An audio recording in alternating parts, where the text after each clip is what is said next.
పుష్ప 2 అసలు ఎంత కలెక్ట్ చేసింది, అసలు నిజంగా బాహుబలి 2ని బ్రేక్ చేసిందా లేదా అని సోషల్ మీడియాలో ఇప్పటికీ చర్చ జరుగుతూనే ఉంది భయ్య.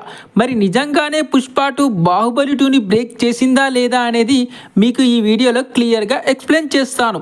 దానికి ముందు ఒక చిన్న రిక్వెస్ట్ భయ్య, ఈ వీడియో చూస్తున్న ప్రతి ఒక్కరూ లైక్ చేసి నా ఛానల్ని సబ్స్క్రైబ్ చేసుకోండి. ఇక టాపిక్లోకి వెళ్ళిపోదాం. ఇన్ని రోజులు పుష్ప 2 టోటల్గా ఎంత కలెక్ట్ చేసిందా అని మూవీ టీమ్ ఏ పోస్టర్ని కూడా రిలీజ్ చేయలేదు. అప్పట్లో 1831 కోట్లు కలెక్ట్ చేసినట్టు పోస్టర్ని రిలీజ్ చేశారు.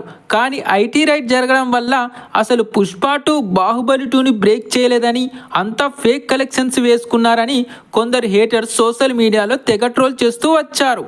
అయితే ఇప్పుడు మైత్రి మూవీ మేకర్స్ వాళ్ళు పుష్ప 2 1871 కోట్లు కలెక్ట్ చేసినట్టు అఫీషియల్గా ఒక పోస్టర్ని రిలీజ్ చేసి వాళ్ళ మాటలన్నింటికి పులి స్టాప్ పెట్టేశారు. ఈ దెబ్బతో ట్రోల్ చేసిన హేటర్స్ అందరికీ గట్టిగా దిగిపోయింది భయ్య. ఇప్పుడు హేటర్స్ అందరికీ ఒకటే చెప్తున్నా, ఇక మీ అనుమానాలకి అబద్ధాలకి బ్రేకులు వేయండి. ఎందుకంటే పుష్ప 2 బాహుబలి 2ని బ్రేక్ చేసిందని చెప్పడానికి ఈ పోస్టరే సాక్ష్యం. ఎవరు కూడా ఊరికే పోస్టర్ అయితే వేసుకోరు కదా, దానికి తగ్గ ట్యాక్స్ కట్టాల్సి వస్తుంది. అన్ని కోట్లు వచ్చాయి కాబట్టే అంత ధైర్యంగా పోస్టర్ వేశారు. సో ఇకనైనా మీరు ట్రోలింగ్ చేయడం ఆపేస్తే బెటర్. సో ఇది గాయ్స్, పుష్ప 2 బాహుబలి 2ని బ్రేక్ చేసిందనేది అక్షరాల 100% నిజం.